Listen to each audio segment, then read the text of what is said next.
Sir बात यह है कि जो सबसे बड़ा मसला इस वक्त तमाम का है वो डिवेल्यूएशन की वजह से, और हम ये सजेस्ट करते हैं कि चूंकि एफपीआर की मैं यहाँ तारीफ भी करना चाहूँगा कि उसने अपने आप को इंटीग्रेट बहुत ज़्यादा कर लिया है और तमाम इंफॉर्मेशन हमारे सीएनआईसी के अगेंस्ट है, तो सर हमें क्वेश्चन देना होगा उन लोगों को जो अनडिक्लेयर्ड फॉरेन रिजर्व्स हैं। सर हम जो 1-1 बिलियन के लिए जा रहे हैं और मांग रहे हैं, सर जो हमारी पाकिस्तान में किटी में पड़े हैं और जो घरों में पड़े हैं, तो जोड़ियों में पड़े हैं, तो सर आप उनको अंदर क्यों नहीं आने देते? सर अनडिक्लेयर्ड एसेट्स जो हैं सर आप उन्हें कैसे उनको अंदर आने दें? सर आप उन्हें ऐसे आने दें कि सर अगर आप सऊदी अरब से $3 बिलियन 3 साल के लिए ले सकते हैं जो कि आप इस्तेमाल नहीं करेंगे, तो आप अपने पाकिस्तानियों से $3 बिलियन क्यों नहीं ले सकते कि हम इसको इस्तेमाल नहीं करेंगे और एज ए सिक्योरिटी अपने पास रखेंगे आफ्टर 3। सर आईएमएफ नहीं मानता। सर तो आप हमें रिकमेंडेशन दे दें। सर सर हमने दे दी, सर हम आपको दे रहे हैं। तो सर हमारे यहाँ लाहौर से जो आया वो डिक्लेयर्ड में से होगा या अनडिक्लेयर्ड में? सामने वो डिक्लेयर्ड में से होगा या अनडिक्लेयर्ड में से? सर देखिए बात ये है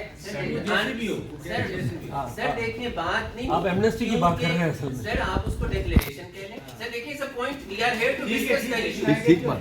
सर आपका अगर आपको पैसे चाहिए हैं और पैसे मेरी वेल्थ में नहीं है और मेरे कैपिटल में नहीं है, तो वो पैसा तब तक नहीं आएगा जब तक आप उसको अंदर नहीं आने देंगे। मैं उस पैसे की बात कर रहा हूँ, आप उसे अंदर आने दें ताकि वो पैसा स्टेट के पास रहे या अनडिक्लेयर्ड। और सर सारा ग्रे पैसा जो है वो आपका सारा चला गया है सर जमीनों के अंदर। किस तरह आने दें, बेसिक बता देना सर वो मैंने प्रपोजल या तो फिर मैं वो बहुत लंबी तफसील हो जाएगी, मैं तो आपको पॉइंट्स दे रहा हूँ सर, बाकी प्रपोजल्स मेरे पास हैं वो सारे। सर उसको अंदर आने दें। और दूसरा सर सबसे बड़ी प्रॉब्लम हमें शायद हुकूमत को आवाम से नहीं है, पॉलिटिकल पार्टी से, और हमें भी पॉलिटिकल पार्टी से है। सर जब तक आप सब एक पेज के ऊपर नहीं आएंगे तब तक इस मुल्क के अंदर सर पॉलिटिकल स्टेबिलिटी नहीं आएगी। सर अब बात ये है सर रिटेलर्स की बात हुई, सर हम रिटेलर्स को बिल्कुल टैक्स नेट के अंदर लाना चाहते हैं। यहाँ पर एफपीआर वाले भी बैठे हैं। मैं टियर 1 रिटेलर के मुतालिक जरूर एक बात करना चाहूंगा कि उसको 1000 स्क्वायर फुट से आप लोगों ने पीओएस इंटीग्रेशन को कर दिया हुआ है। सर हमारी ये प्रपोजल है कि जो 1 शॉप रिटेलर्स हैं जिनकी एक शॉप है और उसका एक एनटीएन है, उसको पीओएस इंटीग्रेशन से बाहर निकाल दिया जाए। सर देखें द इशू इज, मैं यही तो कह रहा हूँ कि सबसे 50% टैक्स नेट के अंदर तो आ जाए। सर जब सब टैक्स पीओएस नहीं लगाएंगे, सर पीओएस की वजह से सब टैक्स नेट में नहीं आएंगे, टैक्स नेट में आने के बाद पीओएस इंटीग्रेशन में आएंगे। सर अगर हम पीओएस इंटीग्रेशन से शुरू करेंगे तो फिर टैक्स बेस नहीं बढ़ेगा। हमें पहले टैक्स नेट में लाना है, उसके बाद पीओएस इंटीग्रेशन।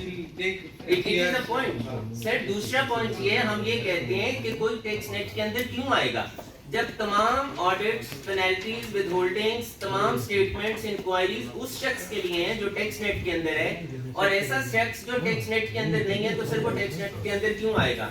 सर जो टैक्स नेट के अंदर है तो वो कॉर्पोरेट में है तो विदहोल्डिंग्स उसे करनी है। बैंक से 26% पे सर लोन उसने लेकर स्टेट को दे देना है। सर उसने अगर मशीनरी मुल्क के अंदर लानी है तो उसने 18% advance tax, sales tax state को दे देना है। और सर फिर जब हमने रिफंड मांगने के लिए जाना है तो सर फिर रिफंड हमको नहीं मिलना। तो सर I'm just सर चूंकि बजट से रिलेटेड मीटिंग है तो मैं तो अपने कंसर्न्स यहाँ पर शेयर कर रहा हूँ। मैं तो ये कहीं नहीं रहा कि सर कर दें, मैं तो सिर्फ कंसर्न शेयर कर रहा हूँ कि सर अल्टरनेट एनर्जी सोलर की तरफ, सर अगर हम सोलर की तरफ जाएं तो भी बात हो रही थी कि हमारा $20 बिलियन का इंपोर्ट बिल है, सर वो हमारा कम हो सकता है। तो सर हमें सोलर को और सहूलत देने की जरूरत है, उसके ऊपर से ड्यूटीज को सर और कम करने की जरूरत है। एलसी नहीं खुल रही dollar solar. This is the point. Sir LCs नहीं खुल रही सर हमारी, मैं बहुत सी सर हम कहते हैं हमने एक्सपोर्ट को बढ़ाना है। सर मैं कहता हूं हम एक्सपोर्ट को अगले 25 साल नहीं बढ़ा सकते सर, क्योंकि आपकी इस वक्त जो हमारे, मैं बहुत से ऐसे अपने एक्सपोर्टर्स को जानता हूं जिनकी सर एक्सपोर्टर्स की तो सारी एलसीयां खुल रही हैं। सर मैं सारी नहीं खुल रही सर आप ना भी करें, आप manufacturing, sir I am a manufacturer.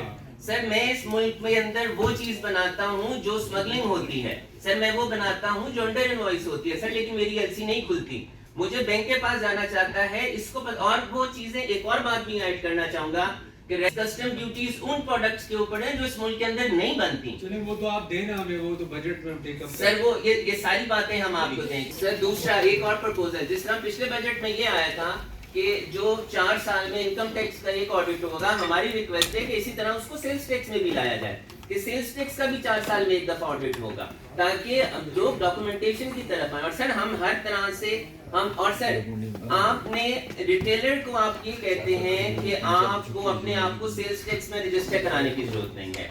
Manufacturer को आप ये कहते हैं कि जो आप रिटेलर को एमटीएन होल्डर को इनवॉइस काटेंगे आपको एडिशनल 3% देना पड़ेगा। तो sir that 3% is the cost of the manufacturer. मैं ये कहता हूं हमारी ये प्रपोजल है कि जो रिटेलर है और जो एमटीएन होल्डर है उस पे 3% नहीं लगना चाहिए, लेकिन ऐसा शख्स जो एमटीएन होल्डर भी नहीं है और वो मैन्युफैक्चरर उसको सप्लाईज देता है आप उस पे भला 5% कर दें। Sir that should be penalise, जो टैक्स नेट के अंदर नहीं है, लेकिन जो टैक्स नेट के अंदर है सर उसे पेनलाइज नहीं होना चाहिए। सर और हमने विद होल्डिंग्स को बढ़ाना है या हमने उसको बढ़ाना है टैक्स को। हमारी ये प्रपोजल है, we are not against the withholding tax but we want कि विद होल्डिंग टैक्स के रेट्स को कम किया जाए, आपकी डॉक्यूमेंटेशन भी हो जाए, हमारा पैसा जो हम सरकार से लेते हैं वो हमारा स्टेट के पास भी ना जाए, हमें रिफंड भी ना लेना पड़े और सर आपको भी इश्यूज ना हो और हमें भी इश्यूज ना हो, डॉक्यूमेंटेशन भी हो। और सर खुदारा उन लोग, मैं आखिर में सिर्फ अपनी स्टेटमेंट यहाँ बंद करूंगा एक बात पे कि सर मैं आप यू आर द चेयरमैन, मैं एक सवाल यहाँ ये रखता हूँ कि मुझसे अगर एज प्रेसिडेंट लाहौर चैम्बर ये कोई सवाल करता है कि भाई मुझे ये बता दो कि टैक्स नेट के अंदर आने का फायदा क्या है, तो मैं कहता हूँ भाई मैं फायदा तो नहीं बता सकता, ये जरूर बता सकता हूँ कि जो टैक्स पेयर है उस पे पेनल्टी कम है और जो नॉन टैक्स पेयर है उस पे पेनल्टी ज्यादा है। With these words thank you very much.